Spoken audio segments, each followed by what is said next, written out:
Thank you for tuning in to Entertain the Geeky, your source for nerd news. Hey guys, what's up? This is Jason with you as always. Chris is here with us as well. Guys, what's going on? And we didn't get to do this last week, so I want to apologize to everybody who's loyal out there and listens. I just had some bad stuff going down and didn't get a chance to get around to it, so I apologize. But in that interim time, we've gotten a lot of awesome things that we need to discuss. I'm just going to start where I would like to and talk about Black Panther. Do it. Man, that theatrical trailer is Sick. Is insane. I mean, for a while we've obviously had expectations about what Wakanda is and what the Black Panther movie will be. And the teaser trailer did enough to kind of give us an idea that some of those things that we love about this world are actually going to be coming to the big screen. I'm super intrigued by how they've done this whole tribal thing with it. Yeah. And I was scared about how they would integrate that into the modern Marvel universe that we've been experiencing for the past, almost 10 years now. Absolutely. So and based off what I've seen so far, they're doing a really good job of it. It looks awesome. They still keep the hey, we're a tribe, I'm a king. Yeah. They keep this whole vibe about it, and it's sick, man. Yeah, we still have the technological background of Wakanda. Absolutely. But we also have a very tribal nature to everything that's going on. And I'm definitely digging the fact that we finally got to see, I guess, Gold Jaguar would be the best way to describe him. We saw that in the teaser trailer. We saw that little pose that he does where he kind of pulls the blades and he looks like he's about to be attacked. What we didn't see that we have seen now is that he's using some kind of, I guess, maybe image-inducing technology. Yeah. That's really the thing I can think of. And if you're unfamiliar, Nightcrawler, one of the X-Men, used to use it so he could walk around looking normally. It was basically just like a thing that he wore that masked him in a holographic projection. Yeah. To look like a normal person. Look like whoever you want, really. They've been used by S.H.I.E.L.D. and various stuff like that. So I guess maybe they're introducing that into this world. That'd be crazy. That would be interesting, because I can't really imagine the costume just kind of like manifesting itself, similar to like Iron Man with the Extremis and the Iron Man 3 stuff. So I'm not really sure what to make of that. Whether it's some kind of image-inducing thing or whether it's technology in Wakanda is just well beyond anything we've ever seen, which I guess could be the case. And that what Iron Man did with his suit that's able to kind of just like assemble itself has been something that they can look at and laugh about because they've had far superior technology for years. Like, dude, come on, your stuff's weak. But the trailer is spectacular and just really does a good job of giving us a view of this world and what we can expect, while still leaving a lot of questions. And there was the really funny comment that popped up when the poster went up. They revealed the official poster, and there are two white guys on the poster. And if you're familiar with the white characters in this mostly black cast, they're bad guys. Martin Freeman's, he may not be a bad guy. Maybe it's still up in the air, but it's Martin Freeman and Andy Serkis. So the joke was the two white guys are Bilbo Baggins and Gollum. Yep. The Tolkien white guys. I saw that. It made me laugh. I had to chuckle. Did you post that or repost it? Maybe. I don't remember. I think maybe it did. Somebody did, because it was hilarious. It was good. It was all over the internet. It was very good. But yes, I am looking forward to seeing Claw back. Last time we saw him was Avengers Age of Ultron. Yep. Getting his arm chopped off. Now he's got his like fancy robot tech arm, with the lasers, and it might not be what we remember from the comics, but it's a MCU substitute, I guess. Yeah, absolutely. So yeah, very interesting to see. They kind of give us a little more of the relationship between him and Shuri. Shuri is, if you're unfamiliar, is his little sister. In the comics, she's been the White Tiger, and she was Black Panther for a while in the comics as well. So that's interesting to see. Another trailer that popped up in the last couple of weeks is New Mutants. And I was actually very, very confused. I guess because I didn't really expect 20th Century Fox to embrace a more kind of horror aspect to a story. So we actually talked about this on the EG podcast. Okay. We're freaking stoked about it. I think it's interesting. I just didn't really expect them to go that way, right? Like it seems an interesting direction. Now, there is speculation that this could be something that's happening in one of the characters' minds. And this is their way of coping with their abilities, or it could just be a legit look. They're in a place and their powers are new to them and they really don't know how to control them, and somebody's powers are out of control without them realizing it. But it did have a couple of key things that I thought were very interesting. Richter is being played by the kid from Stranger Things. Heck yeah. The older brother from Stranger Things, Will's older brother. Which I think is very awesome. I thought he was great in that. I thought all those kids were great in Stranger Things. Stranger Things had an amazing cast, man. I'm looking forward to seeing what they do, with their Season careers. 2. Well, Season 2 comes up, wow, it's this Friday. It is, dude. So, we had this week, Christopher was like, "Is that a scary show, Dad?" And I'm like, "It's a little creepy." I'm like, "But I think you could actually handle that one." It's more sci-fi than horror. And he's like, "Cool. Can we watch that before the new season comes out?" And I was like, "You're damn right we can." Yeah, absolutely. Because it does have like horror kind of creepy elements, a little bit of jump scare type stuff, but it's mostly a sci-fi thing. I mean, we'll get into a little bit of spoilery territory, so if you've not watched the show, watch it. Earmuffs, cover up your ears and stop listening for a sec.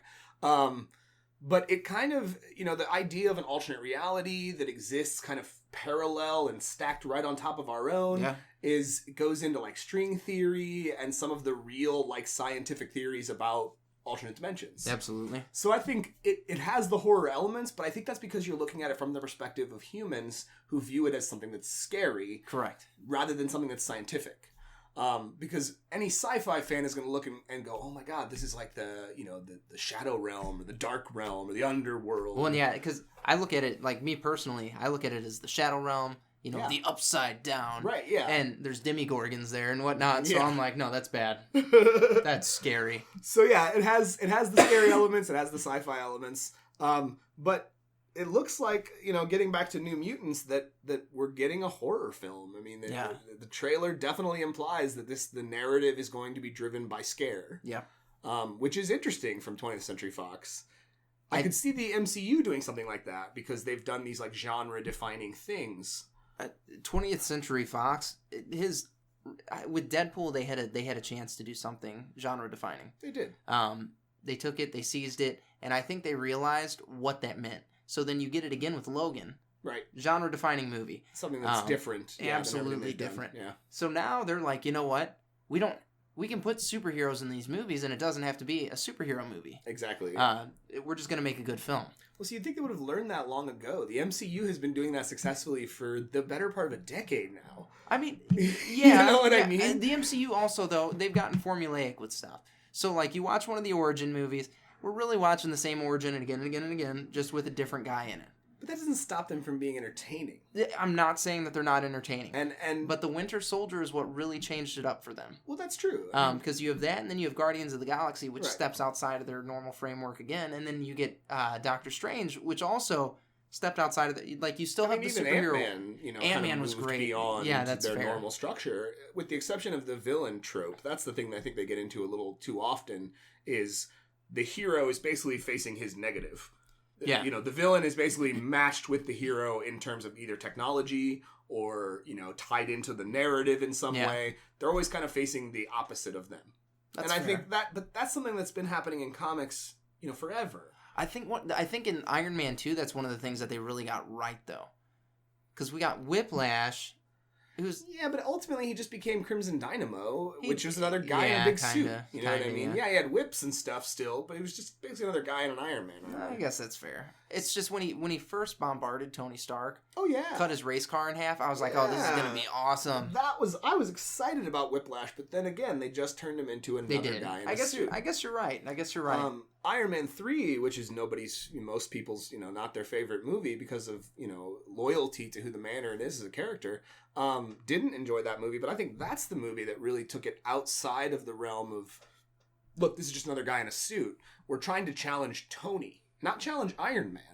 What I think Iron Man 3 did well is it challenged Tony and made Tony realize that with or without the suit, he is a hero.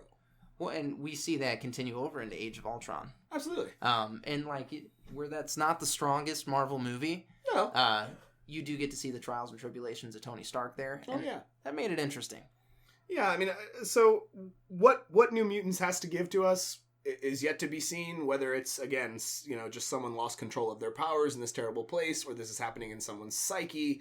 Either way, I think it looks like it's got a great cast. Good horror flick. Yeah. That's all. If they can deliver that, exactly, that's going to be a killer movie. Yeah, I mean, it's still going to be a PG-13 film, so there's still going to be a targeted audience for this movie, right? That may not be the die-hard, hardcore horror fans, but I think we'll still have enough of like the typical PG-13 horror tropes, like jump scares and creepy imagery and off-screen deaths that are handled by shadows and things like that, which could be very interesting.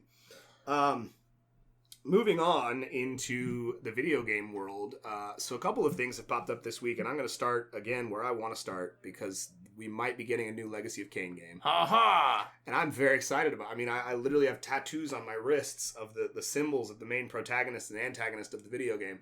I have loved these video games since I don't even remember when the first one came out at this point. It's been so long. It's from the PlayStation 1 era. 100 years ago. And we are in the PlayStation 4 era, if that makes any sense. But they've been going back and forth for a little while about whether or not another game's going to get made or what we're going to do. Is this going to happen? Is this not going to happen? And, a year or so ago, one of the higher-ups at the company was talked to about it, and he said, well, we'd love to develop a new IP for Legacy of Kain and get that back out there to the fans, the diehard fans that we know like it. But we got other things going on, so I'd say, he said there was about a 50-50 chance of something like that actually happening. It might happen, it might not happen, which right. He's saying... That's not an answer. Yeah, it's not. No. We'll see, guys. Yeah. We'll see. So, here we are today, and, yesterday or day before, recently, Crystal Dynamics tweeted out a picture of Raziel from the original Legacy of Kain Soul Reaver video game with just the tweet that says, I am Raziel, firstborn of his lieutenants. And if you're familiar with Legacy of Kain as the video game series goes, that is one of the classic lines from one of the opening, the opening monologue from Raziel, I guess, if you will, when he's kind of setting the stage for the whole story. So many fans have taken that to say that either A, we're going to get a new game, and this is kind of a, hey, get hyped again about it, or we're going to remaster the games for current generation systems to see if there's enough interest in those kinds of things for us to spend the money to make a new game. Well, and I feel like if they do the remastered editions, they're going to get a bunch of guys like you and me that grew up with it, love it. Mm-hmm. You're gonna get the nostalgia train, and I think that'll help to drag in, like, my kids could start playing it, right? The Legacy of Kain games are amazing. They weren't the most revolutionary video games when it came to combat or leveling up or any of that kind of stuff. Combat was very repetitive, but what kept you going, it didn't matter that the gameplay was repetitive. What kept you going was you were engaged in such an epic tale of this place called Nosgoth and the history of the war between humans and vampires, and going even further back than that, and understanding that at one point the vampires weren't the demons that we know them. They were angelic things that were protecting mankind from some ancient evil. Yep. So you get steeped in the mythology of this world. And I mean, I remember myself playing Legacy of Kain Defiance, which is the most recent one in my memory. It was a PlayStation 2 game. I remember playing that game, and the parts I was bored with were the parts where I was actually doing something, where I was actually pushing buttons and fighting bad guys. I just want to read. Right. I want to see that next cutscene. I want to see that next piece of the story. So this little fighting that I have to do was almost like it was slowing down the game, right? Most people say big, long, drawn-out cutscenes slow down the game. This was completely the opposite. The tedious, boring fighting stuff, which had its moments and had some interesting little puzzle-solving stuff, was just to facilitate that next piece of information that you were going to get, that next cutscene that was going to tell you more of the story. I was more engaged in the character's arc than the character's, motivations to get there. Okay. It was a revolutionary way to tell a story. They had an excellent voice cast movie quality voice cast. I mean, these people were not just phoning it in. These people were these characters. They made you believe in who they are. And it was fantastic. It was just phenomenal. And all of that just built one of the greatest video games I've ever played. The greatest video game series I've ever played. And have it back would be a dream come true. Have it remastered for your PS4. I mean, remastered for my Xbox PS4, One or that's whatever. great. I will play the crap out of that. I want a new game. I want a new Legacy, because the last game leaves you on such a cliffhanger. Well, then maybe you'll get it. Right? You have, by the end of the last game, you have changed history by time traveling and altering what your destiny is in this world, and opened up the game to a new era. We need to write him a letter. There have been so many letters written to them. There have been so many tweets at Crystal Dynamics begging from fans for more Nobody stuff. cares about tweets. Tweets are fake. You send somebody... Tweets are this world, You man. send them a physical letter. As much as I don't like And here, tweets. we're going to seal it.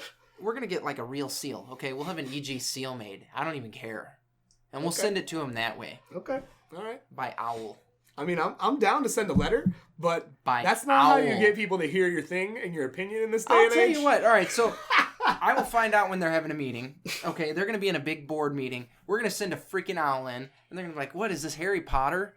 And, Hedwig will We'll plop. land and drop it off. Oh, and they're going to be like, what the hell is going on? And then they're going to read this letter, and they're going to be like, well, Jason really needs this. And that's what we're happy. We gotta make it. We gotta make a new game. Guys, I They'll don't care tweet how out. much it costs. They'll tweet out, "Thanks, Jason."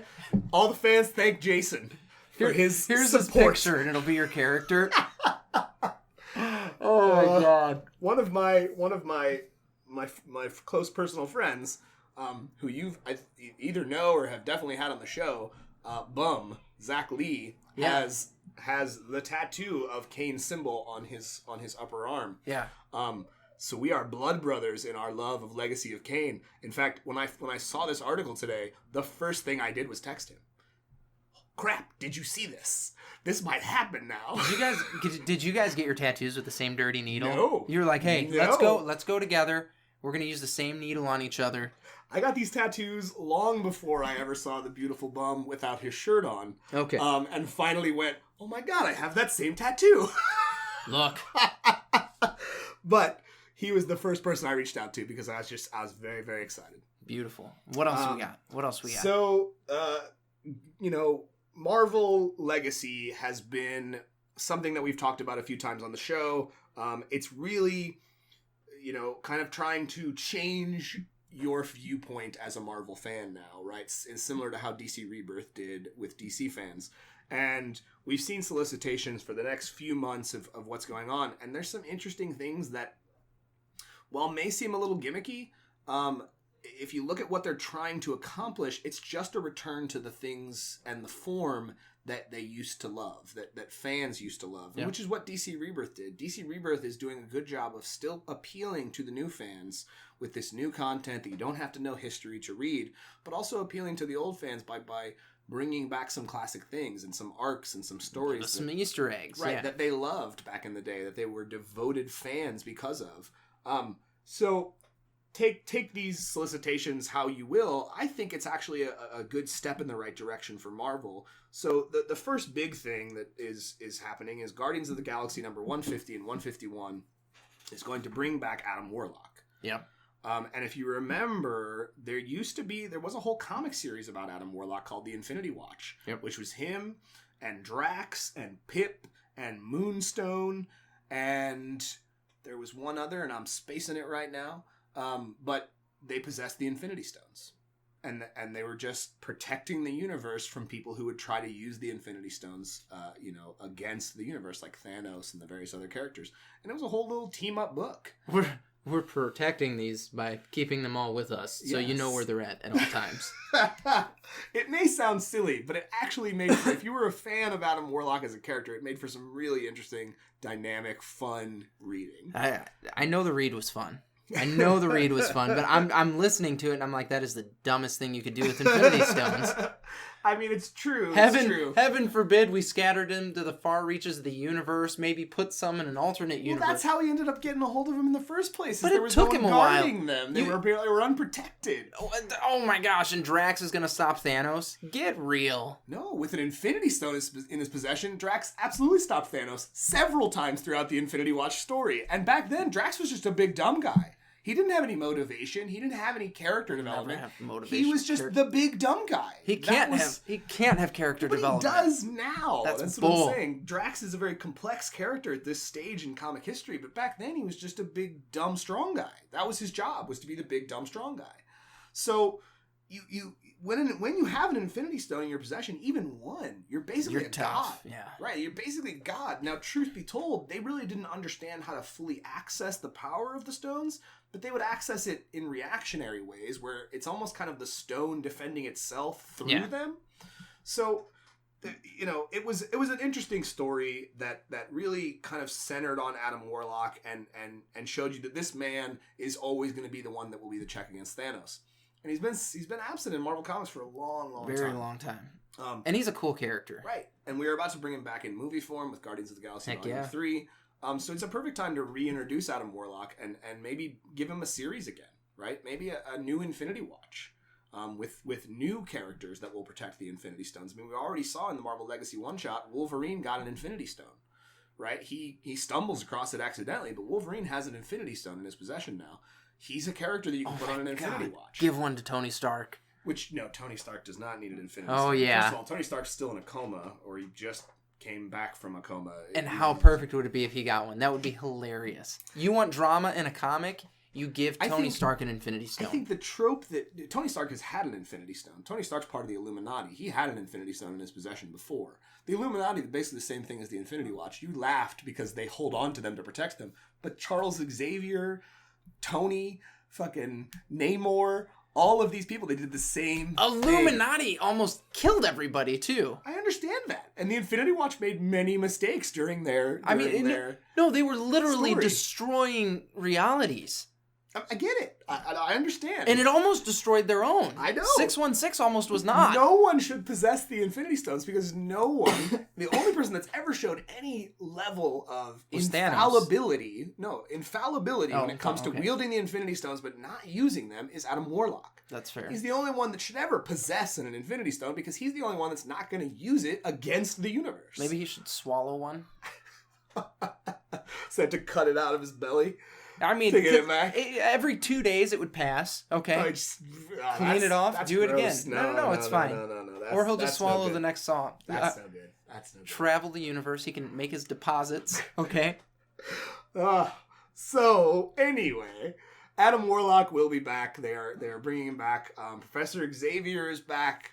Which I think has been a long time coming. Yeah. I'm honestly surprised that he stayed dead as long as he did. I mean, With he's Wolverine being back, they had to bring him back. Well, I mean, that makes sense too. But he's been dead since the end of Avengers vs. X-Men. Yeah. That was in 2012. I am really, really shocked that Xavier oh my God, that was 2012. has stayed dead as long as, yes. I feel so old right now. 2012 is not that long ago. It's 5 years ago. I mean, but that's not that long when you consider how long ago 2000 was or how long ago 1990 was. Well, you know what's funny? I saw a meme on Facebook, and it was, I still consider 30 years ago the 70s, not the 90s. And it's so true, dude. I get it, right? I mean, I understand those kinds of things. But the point being, we haven't had, we had Professor Xavier kind of in spirit, because his brain got taken by the Red Skull, and the Red Skull was using Xavier's Marvel brain. Axis, like the worst thing ever. That Axis, and then Uncanny Avengers, where they set up that story, and he takes the brain of Xavier and he connects it with its own, and he gets all these crazy powers. So Xavier's been there in spirit, but actually physically having the embodiment of Xavier back is something that we have not had since 2012, and it's time. I'm honestly, like I said, surprised that he stayed dead as long as he did. And not surprisingly, because of the return of Xavier, we're also getting the return of Jean Grey. Heck yeah. Original is a weird word because the past Jean Grey is still, a part of the present day. So original seems a little weird, but the Jean Grey, the adult Jean Grey, I guess. The one that we've come to know and love. The one that we knew for so long, yes. Now how that will interact with her child self, or not her child self, I guess her younger self, her adolescent, right, is weird, and I'm not really sure what they're going to do with that idea. It's an interesting thing nonetheless. And again, you're bringing back Xavier. There's this Phoenix story, the resurrection, all of these things. I mean, it was natural Jean Grey was going to come back around. Absolutely. And, so again, these things just, again, feel like a return to form, right? A return to the days and the things that you loved. The other big one is Old Man Logan universe. Old Man Hawkeye is getting a 12-issue miniseries. He, in the comic world, was blind, in the Old Man Logan world. So I'm not looking at the art. It could be artistic liberties on the part of the artist, but he looks like he might still be blind. It looks like it's supposed to take place after those events, but I don't know. At the end of Old Man Logan, Logan rides off into the sunset. Hawkeye got shot in the head. He's dead. Logan rides off with Hulk Baby in his backpack. That's right. As the ultimate revenge on Bruce Banner for being a huge douche. So we will move on from there, or tell a story about Hawkeye before he met Logan. But when you look at the cover, it's got Logan on it. He's unsheathed the claws. Venom's there. Well, there was a Venom symbiote in that world that was basically just possessing all kinds of things. Like at one point, it possessed a Tyrannosaurus Rex. I know. The Savage Land had spilled over into the rest of the world, and there were dinosaurs walking around. There was some weird stuff going on. And there was a Venom T-Rex. So at the end of the old story, Hawkeye's dead. Is he going to be brought back to life? Is Logan going to try to find a way to bring him back to life? Are we going to tell a prequel story? I don't know. The artistic choices on the cover may have just been kind of an homage to the original cover, but who knows? I guess we'll I feel like it looks like the original cover. It does kind of. Not complete. I'm not saying it's the same cover, but yeah, I think the homage is a thing. I don't remember exactly what the original cover looked like. I can't picture it. I can't recall it in my mind, in a complete detailed way. But there's a few covers for it, so this could be like a B cover. We could get a regular cover that shows kind of a younger, older Hawkeye where he's old, but he's not blind yet. He doesn't have the Spider-Mobile, because he had the Spider-Mobile for some reason. Makes sense. And he drove it even though he was blind because of the Spider-Mobile, and when you run it into a wall, it just starts crawling up the wall. It was a whole weird thing. I don't know what's going on. It was a weird universe. Very peculiar. Okay, so you brought up the original cover. So it is kind of an homage to that cover. The only difference is Logan is kind of put in the background and Hawkeye is front and center. Yeah. The Hulks are missing in Yeah, we just have a Venom in the new one. We have the Venom up at the top. In the new one, they also had Hydra guys in the corner where there were Hulks. So it is kind of an homage to that original cover with the bloody claws and stuff like that. So yeah, that could just be what it is. It might not be a story that takes place after these events, but we'll have to wait and see. So that's, again, they've got a bunch of things that are kind of returning to what they think people will love, similar to how DC Rebirth did their, whole story. Yeah. So, I'm intrigued. At the very least, I have been upset with some Marvel stories recently and not really been as entertained by their company as I used to be when I was a child. But some of these new things have actually made me think that I want to give some of these things a try. Cautious optimism. Yeah, I talked about in the episode where we talked about Marvel Legacy that Avengers 10,000 BC, I'm in. I can't wait for that story. That story sounds amazing. The little tease we got of it in the Marvel Legacy one-shot was fantastic. I'm in for that. When does that one start? It's not in the solicitations, at least as far as I could see. I did not see it anywhere, but I think it is coming before the end of the year, so December, maybe even right after the start of the year in January. I could live with that. What they're doing right now is they've got a big Avengers story that's happening. They're introducing a brand new character, never been a part of things before, but apparently has always been a part of things. It's weird, like Beyonder level time travel stuff. So, okay. She's always been a part of things. So they're really kind of focusing on that right now, as far as their Avenger stuff goes, and I don't think they want another title having to take focus away from that. But once we get that going and we've kind of had those first few issues, those first 4 or 5 issues, I think then we'll see Avengers 10,000 BC. Whether it's a miniseries or an ongoing title, I'm not sure yet. I'm in for a good miniseries right now. I don't want to get into an ongoing title. I mean, miniseries are always more appealing to a fan because you don't have to spend as much money. You know where you're going to stop, so you don't have to think, if I stop getting this and then in 20 issues it ends, am I going to feel like an idiot because I didn't buy those last 20 issues? Yeah. And have to go buy them now. So miniseries is always more appealing because you know where it's ending. You're only invested in for so long. But I think, when you look at who those characters were, so you had a Ghost Rider character, you had a Sorcerer Supreme character, you had a Phoenix. Yeah. I think those are, interesting characters that we could explore for more than just a miniseries. I think that could be in and of itself the bread and butter. If anything, the Legacy one-shot showed us that that was the best part of that one-shot. I mean, and you can ask, most fans will agree with you, that was the most intriguing part of the one-shot, is what they did to lead to what's going on right now. So I think you could spend a lot of time with a team like that and still bring something new to the table. It wouldn't just be your I am not denying that at all. classic Avengers thing. It's just where I'm at in life. Well, sure, I want a miniseries. Yeah. I'm kind of there too, where It I'd like to spend sucks less getting money. there. It Yeah. sucks getting there. They're like, no, don't give me a nice ongoing series. Just give me honestly, if they were like, hey, this is going to be a 24-part series, Yeah. I'd be in. That's Like, even if it's not... you know where it ends. That's fair. You know it's going to be over. I mean, they all end. Sure. Even Amazing Spider-Man did. Right, every comic series ends, but you don't. The difference in a miniseries is ongoing. In ongoing, you don't know when that end's coming. It could That's come fair. 2 issues from now. It could come 100 issues from now. With a miniseries, at least you know, right? Yeah. When you're holding issue 24, that's the last issue, and you won't have to buy any more of it. No more buying.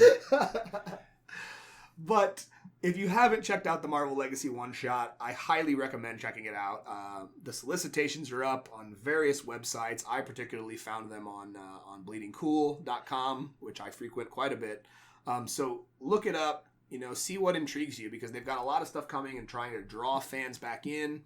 And I think people are going to give them crap about that and say they're just copying what DC Rebirth did. But I think the big two, Marvel and DC, have been doing that to each other for years. Oh, yeah. When something works, the other company does it. When something else works, the other company does it. When something doesn't work, they back off, and the other company backs off. Get excited about them taking a step in the right direction. I mean, that's really all we can do. Right. We're taking a step in a new old direction, and whether that's right or wrong, I guess time will tell. Yeah. The previews are making it seem like it might be right.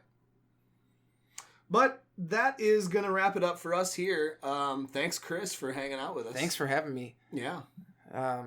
But you guys should check out the website. EntertainTheGeeky.com. I looked at the wrong thing. I had a thing sitting in front of me I almost looked at, but that was not the thing I should have been looking at. There's links to all the Facebook and Twitter and Instagram and all that kind of stuff. Tell us what you want to hear. If you want to hear us talk about a specific thing, if you think we're not really focusing on the part of this newscast that you would like to hear more about, let us know. Hit us up, the Facebook, the Twitter. Talk to us, because we want to hear from you. So that'll do it for us. Thanks again to Chris. Until next time, guys, stay geeky.